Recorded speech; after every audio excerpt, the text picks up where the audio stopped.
Қайырлы күн, құрметті Харекет қайырымдылық қорының оқырмандары. Біздер бүгін Батыс Қазақстан облысы Тасқала ауданы Амангелді ауылына келдік. Келген себебіміз еңбекке құрмет акциясымен 981-ші баспананың кілтін табыстаймыз.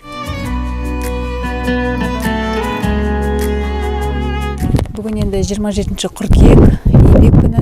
Бүгінгі таңда мына көктемде егілген картоп өнімдерін жинауға қоғамдық жұмысшылар жұмыс жасап жатыр. Соның ішінде Тайыр және Айнагүл деген аға апамыз. 7 баласы бар, 8-ші баласы дүнияға келеді. Жақын арада бұл кісілер ауылда қандай да бір қара жұмысты болсын, жалдамалы жұмыстың барлығын жасайды.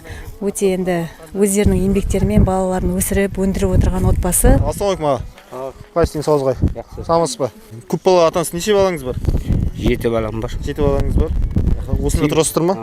Қазақстан бүгінгі еңбек құрмет акциясына Харекет қайырымдылық қоры бар.